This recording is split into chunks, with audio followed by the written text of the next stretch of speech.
Chapter 8.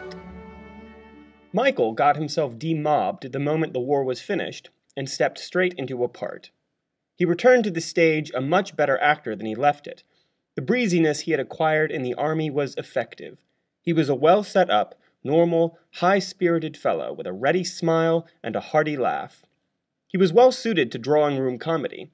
His light voice gave a peculiar effect to a flippant line, and though he never managed to make love convincingly, he could carry off a chaffing love scene, making a proposal as if it were rather a joke, or a declaration as though he were laughing at himself, in a manner that the audience found engaging.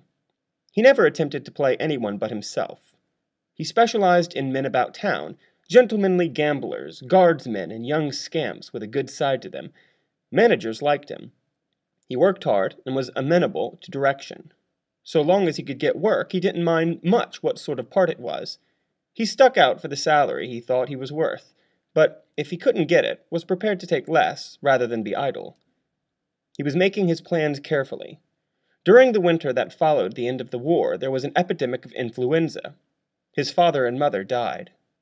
He inherited nearly £4,000, and this with his own savings and Julia's brought up their joint capital to £7,000.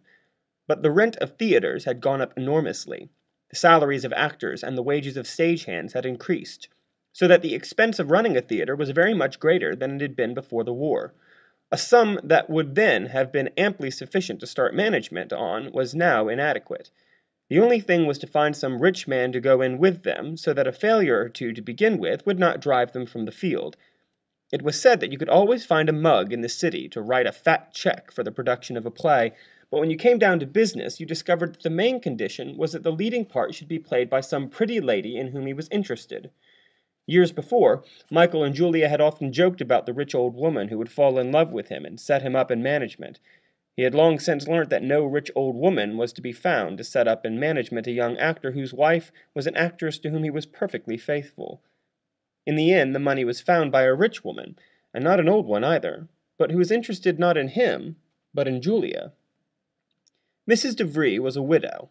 She was a short, stout woman with a fine Jewish nose and fine Jewish eyes, a great deal of energy, a manner at once effusive and timid, and a somewhat virile air.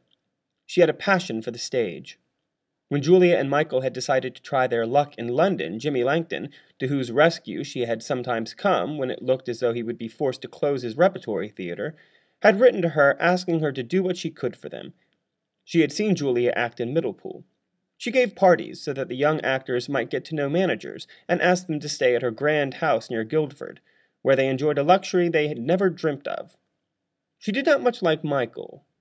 Julia accepted the flowers with which Dolly DeVry filled her flat and her dressing-room. She was properly delighted with the presents she gave her: bags, vanity cases, strings of beads and semi-precious stones, brooches, but appeared to be unconscious that Dolly's generosity was due to anything but admiration for her talent. When Michael went away to the war, Dolly pressed her to come and live in her house in Montague Square, but Julia, with protestations of extravagant gratitude, refused in such a way that Dolly, with a sigh and a tear, could only admire her the more. When Roger was born, Julia asked her to be his godmother. For some time, Michael had been turning over in his mind the possibility that Dolly DeVry might put up the money they needed, but he was shrewd enough to know that while she might do it for Julia, she would not do it for him. Julia refused to approach her. "She's already been so kind to us, I really couldn't ask her, and it would be so humiliating if she refused." "It's a good gamble, and even if she lost the money, she wouldn't feel it.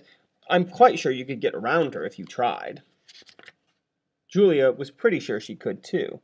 Michael was very simple-minded in some ways. She did not feel called upon to point out to him the obvious facts. But he was not a man who let a thing drop when he had set his mind to it.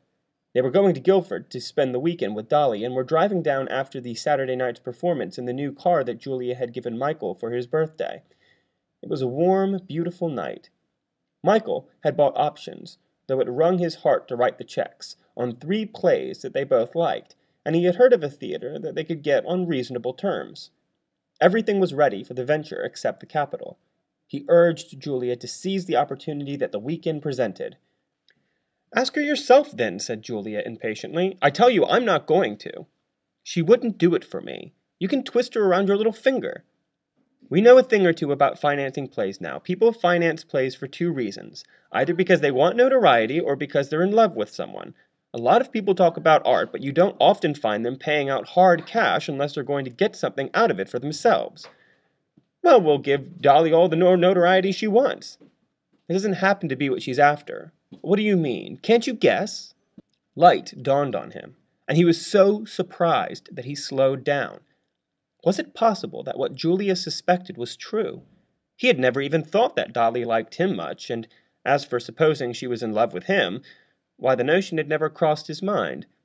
Of course, Julia had sharp eyes. Not much got by her. But she was a jealous little thing. She was always thinking women were making a dead set at him. It was true that Dolly had given him a pair of cufflinks at Christmas, but he thought that was only so that he shouldn't feel left out in the cold because she had given Julia a brooch that must have cost at least £200. That might be only her cunning. Well, he could honestly say he'd never done a thing to make her think there was anything doing. Julia giggled. No, darling, it's not you she's in love with. It was disconcerting the way Julia knew what he was thinking. You couldn't hide a thing from that woman. Then why did you put the idea into my head? I wish to goodness you'd expressed yourself so that a fellow can understand. Julia did. I never heard such nonsense, he cried. What a filthy mind you've got, Julia. Oh, come off it, dear. I don't believe there's a word of truth in it. After all, I've got eyes in my head. Do you mean to say I shouldn't have noticed it? He was more irritable than she had ever known him. And even if it was true, I suppose you can take care of yourself. It's a chance in 1,000, and I think it could be madness not to take it. Claudio and Isabella in Measure for Measure. That's a rotten thing to say, Julia. God damn it, I am a gentleman. Nemo me impune lecesset. They drove the rest of the journey in stormy silence. Mr. Vree was waiting up for them.